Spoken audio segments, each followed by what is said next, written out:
also looking forward to speaking with my next guest. He became a YouTube sensation. He garnered a lot of media attention because of something crazy that he did. He's an attorney by trade. His name is Warren Redlich, and he is probably most famous. You've seen this video of him putting up a sign at a DUI stop where he says, I want my attorney. I'm not going to talk with you, something like that. Anyway, we're going to be back with Warren Redlich right after this brief commercial break. Welcome back to Geico Radio. It's savings on the radio. Call us, Steve. Go right ahead. Yeah, I just got a free rate quote on Geico.com. Saved a ton, and it only took me 5 minutes and 12 seconds. I was wondering, is that some sort of record? That's a good question. Let's have a look. Not quite. Someone's got you beat by 8 seconds. Still, that's quite fast. Well, what if I told you I only use one hand? Geico. 15 minutes could save you 15% or more on car insurance. Tune in Monday through Friday here on Money for Lunch. And check out our website at moneyforlunch.com. All right, guys, you're in for a treat. I'm looking forward to our next guest, Warren Redlich. Warren Redlich is a criminal defense lawyer who has handled hundreds of drunk driving cases. He's the author of Fair DUI, Stay Safe and Sane in a World Gone Mad, MADD.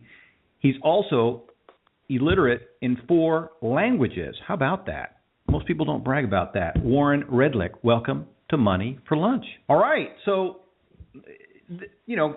thanks for stopping by. I think that this is going to help a lot of people. I think that, especially in today's mad world, I think that's a great choice.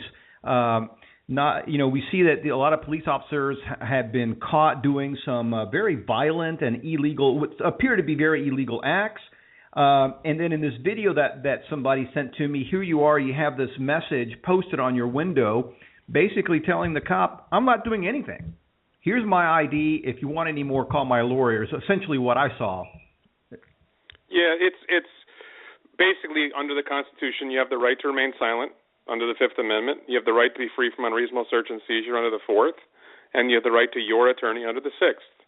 So there was a Supreme Court case not too long ago out of Texas, where they basically said you have to deliberately invoke. You have to say you're remaining silent, which I find to be a catch-22. In order to remain silent, you have to say I'm remaining silent. And this was an attempt to give people a way of asserting their rights without having to speak. So you hold the card up to the window. It says I remain silent, no searches. I want my lawyer. And it has instructions to the police officer, and the idea is the police officer is now in a spot. What do I do? It's not necessarily easy for the police. They're used to certain kinds of behavior, and they're trained to deal with certain kinds of behavior. This is something they're not necessarily trained how to deal with, and it really isn't an appropriate method of training that is going to get around it in the sense of, as long as the driver complies with what he has to do, the police are pretty much limited. I don't think they can force you to roll down your window, and if they do, they may be exposing themselves to getting sued. Okay, so let me ask you there. First question. What am I obligated to do if the cop pulls me over for any kind of traffic violation? What am I, under the law, obligated to do? Sure. So it varies by state, and then there's sort of a different interpretation, where does the state law go in versus the Constitution? My view is that all you're required to do is you're certainly required to stop. You're certainly required to show your driver's license, your registration, any other documents that the police request, and show them through the window. There are some aggressive government interpretations that say you have to actually physically hand your documents over to the police, and I don't agree with those interpretations. It depends on what state you're in. Some states don't require it clearly. Some states it's fuzzy. Some states they say that you're required to. But the problem is, from the police officer's perspective, okay, if I can see his driver's license, why do I need to hold it in my hand? And I don't think there's a very good answer for the police to give when they say, well, I need to. They'll say it. Well, why do you need to hold it in your hand? as a police officer, the first thing coming to mind is, well, it could be fake, right? I want to verify the validity of this document. Sure. So take notes, write down the driver's license number, go back to your car, run it in the computer, see if it comes up as a valid license, see if the picture matches the picture on the one that was shown to you, and matches the driver in the car. Why do you need to violate the Fourth Amendment to get the physical document in your hand? And really, I've cross-examined a lot of police officers, and they talk about their training they have in the academy. They don't have any training to evaluate whether a driver's license is valid or not. They're not trained in that. They're trained in how to use a firearm. They're trained in how to do DUI testing. They're trained in a bunch of things. They're not DMV officers designed to evaluate whether a license is genuine or not. That's nonsense. They don't have that kind of training. Well, and so here's my other question.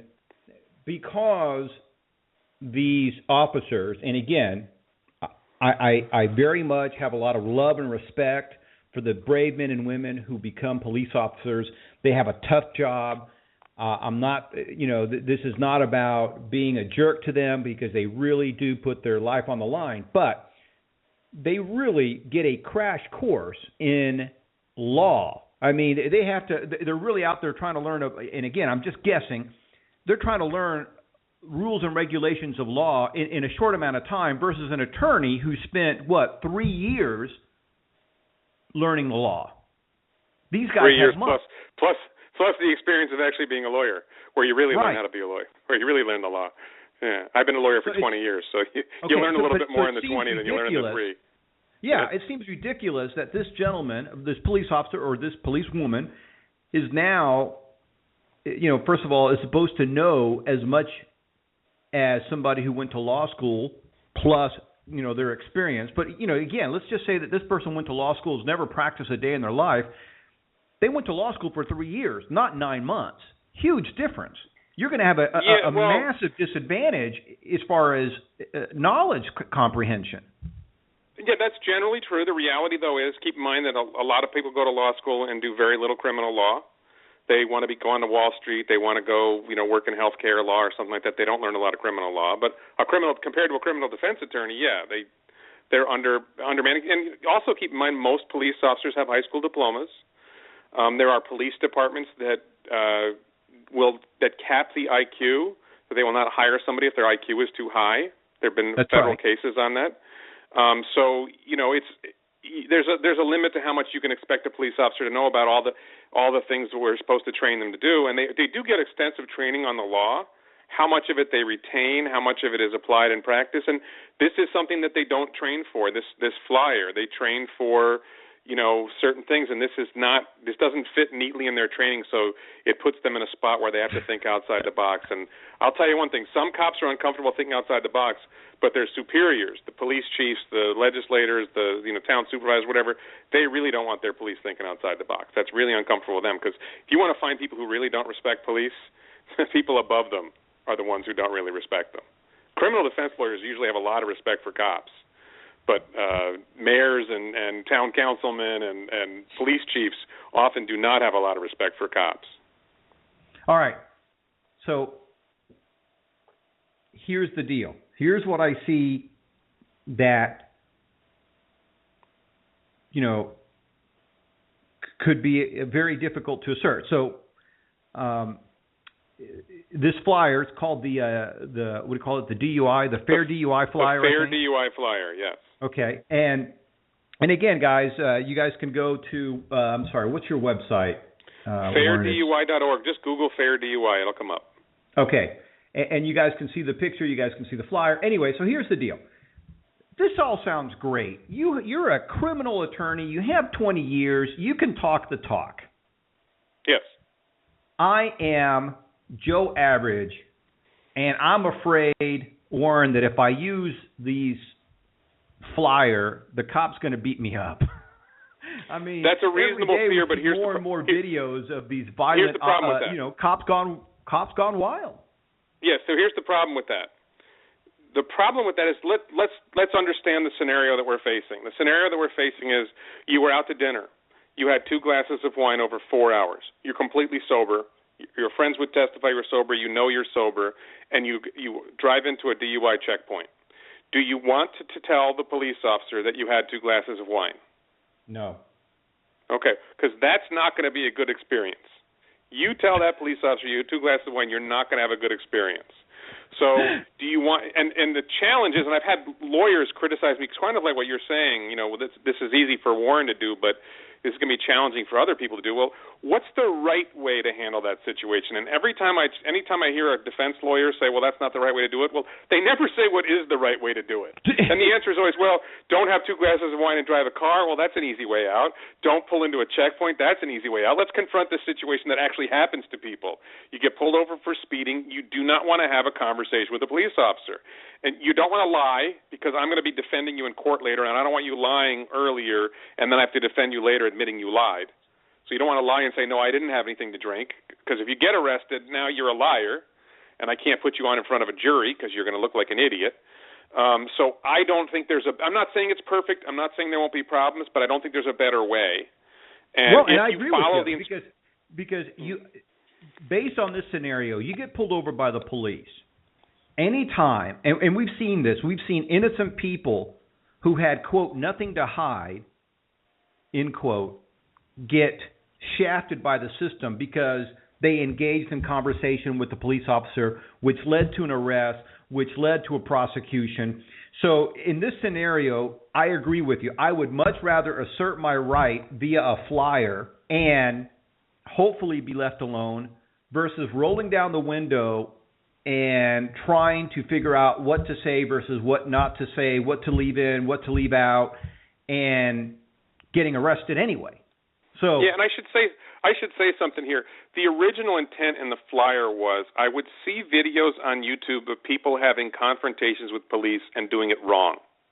So I guess when I designed the flyer, I was really thinking more about people who were already going to be difficult with the police, and I wanted to give them a better way to be difficult with the police that complies with the law and is less likely to get them beat up. So you've seen the people who say, am I being detained, for example. Have you ever seen somebody say that in the video, am I being detained? Yes. It is totally useless. Piss the police officer off, right? They immediately go for and to me, if I was a police officer, I'd be I would label this guy as an a-hole, and I'm gonna give him crap. I'm gonna detain him. Yes. And here's the other thing about it. Go ahead. Here's the other thing about it. I have never seen a case where asking the question, am I being detained, mattered. Okay? But I have seen cases where not rolling down your window did matter. I have seen cases where asserting your right to remain silent, asserting your rights, I have seen cases where that matters. So it became a popular meme or whatever, thing on the internet to say, am I being detained? Am I free to go? I've seen the ACLU recommend saying it. But that doesn't mean it has any validity in court. What I'm proposing is based on actual cases, and this is how to handle it. And it's not intended to be confrontational with police. I think that's a misunderstanding. I'm not telling people to swear at them. I'm not telling people to give them the finger. I'm not telling them to fight with them.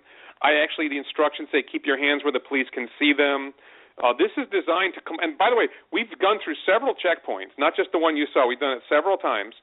And we've gotten through every time because we are actually complying with the rules of the checkpoint. This is designed so that you are following the law. You're not following the law. You're just not giving them more than you need to. And, this is one other thing. Can I make just one other point?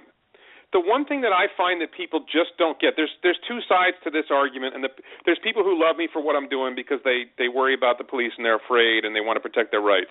And there's people who hate me because they think I'm helping drunks get away with it, which is not accurate. But the one thing the other side either doesn't see or refuses to see is that the police do arrest innocent people, and it happens a lot with drunk driving cases.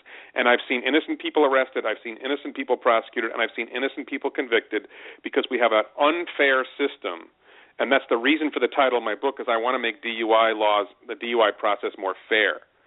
And it's very unfair the way it is now. And there's all kinds of things in this system that are tilted against not just guilty people, but against innocent people who get trapped in the same trap.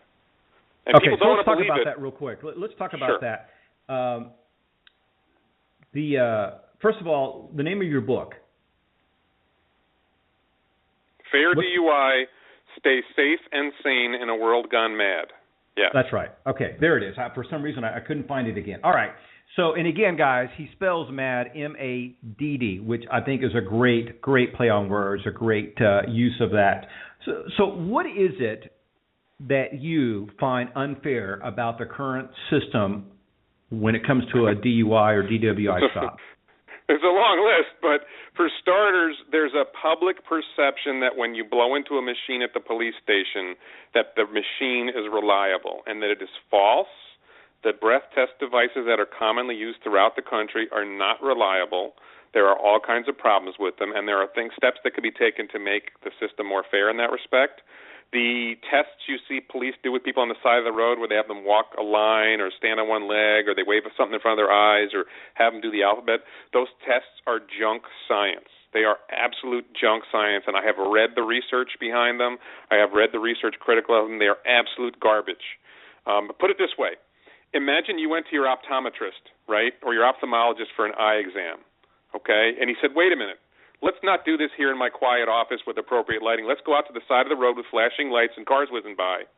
And I'm not going to do the eye exam myself. I'm going to have a high school graduate who has had 3 hours of training in eye exams examine your eyes. Are you comfortable with that? Is that how you'd want your eyes examined by a high school graduate with 3 hours of training in eye exams on the side of the road with cars whizzing by? Because that is the actual reality of what we have in our DUI laws. Well, honestly thinking, I'm thinking to myself, now that you set it up like that, that might be an easy way for me to get off, because I can come back in trial and say, hey, this guy's got no training. He put me in this awkward position. All these people are driving by. It wasn't a good test. Doesn't that hold up in court? But you have to pay a lawyer to do it, and I have done that. I have made that explanation to judges and jury. Judges don't care.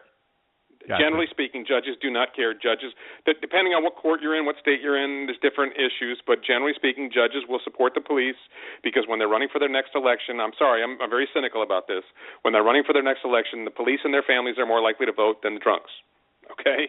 And the sober people get arrested. Plain and same thing. And the juries are very much, depending on where you live again, juries in my experience are very much predisposed to believe police officers. You just described them as heroes who were risking their lives for us. And they come in and, I'm able to usually tear a police officer apart in the witness stand and make them look pretty bad, but you still have this massive bias to overcome, and you just spent, if you're going to have me do a jury trial, you just spent $10,000. Right? The point is to get this stuff, to get the innocent people cleared before you get to the point of having to pay me $5,000 or $10,000, and a lot of innocent people can't afford me. Yeah. And they may go with a public defender who's overworked, and some of the public defenders are very good, but they, and let me give you an example of a case I had where a woman was in an accident. They take her to the hospital after the accident. While they're in the hospital, the police have her blood drawn, and the blood draw shows she has Xanax in her system, and they charge her with driving while impaired by drugs. Well, it turns out that a half hour before the police blood draw, the hospital drew her blood to test it because it's important in the care of the patient to know what she's got in her system.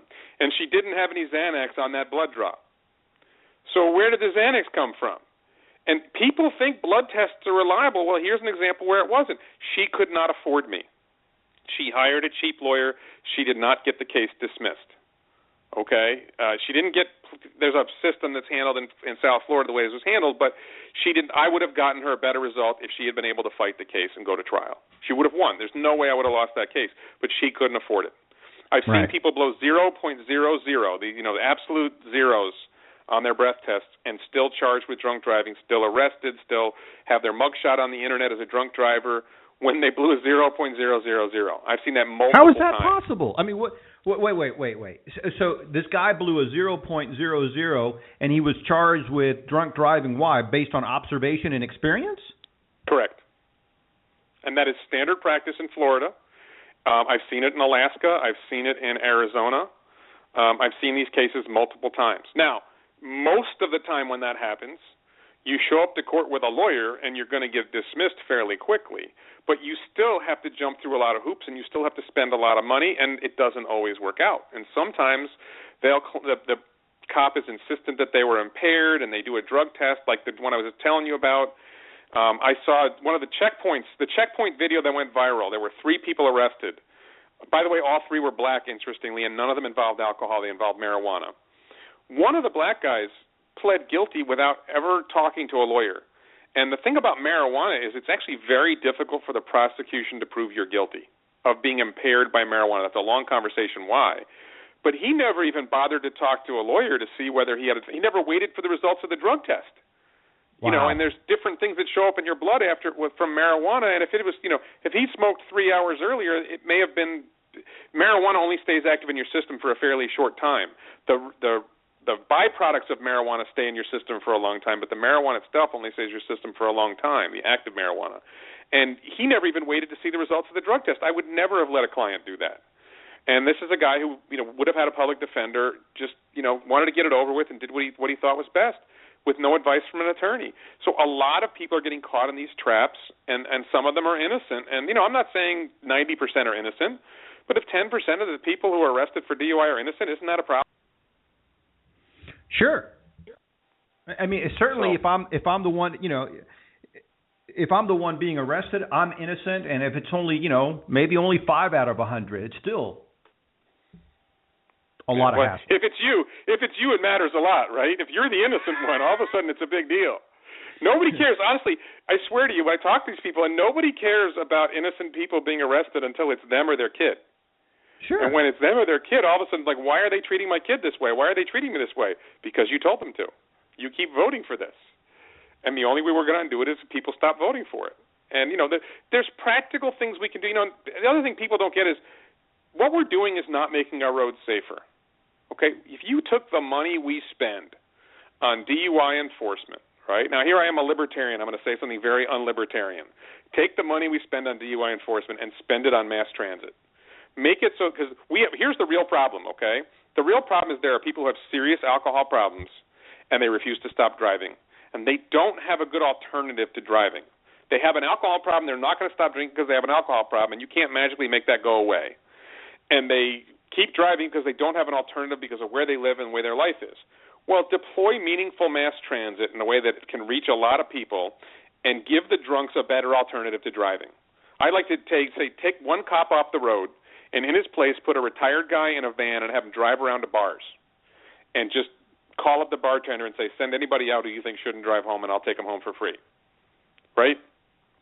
That retired guy making minimum wage is going to save a lot more lives and take a lot more drunks off the road than the cop who's going to make maybe 1 or 2 DUI arrests a night. And it's going to cost half as much money to have him do it.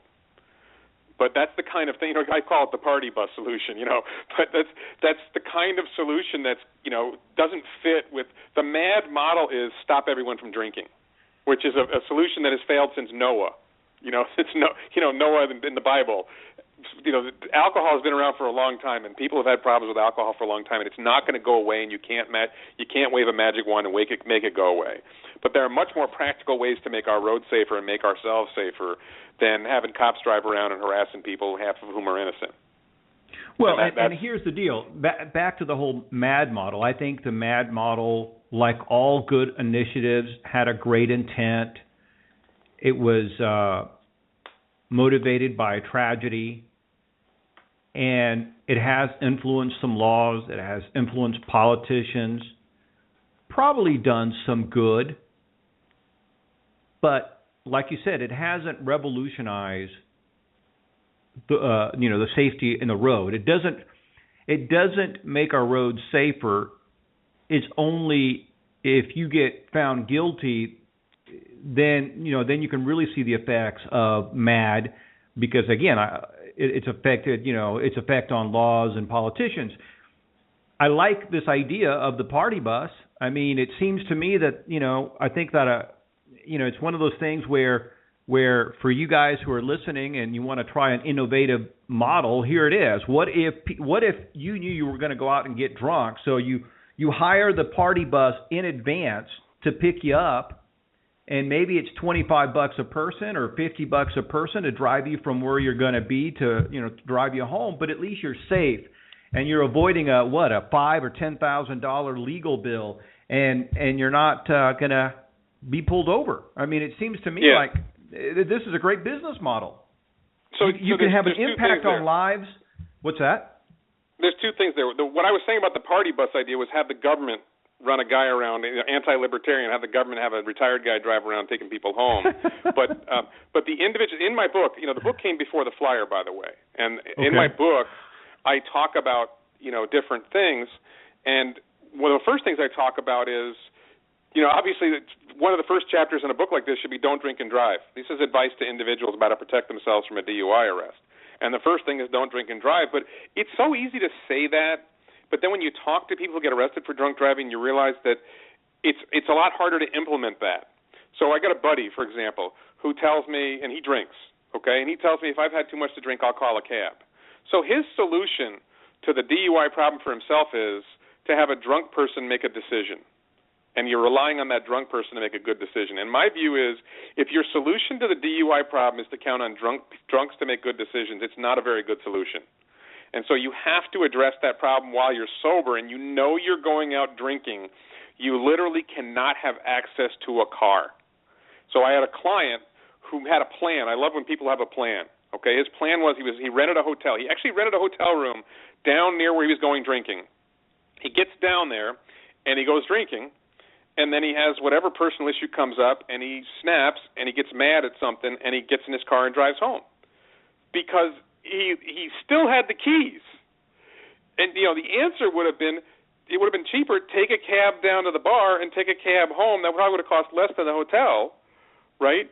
But, you have to make good decisions while you're sober if you know you're going to be drinking later, and those decisions have to prevent you from having access to a car, to the keys to a car.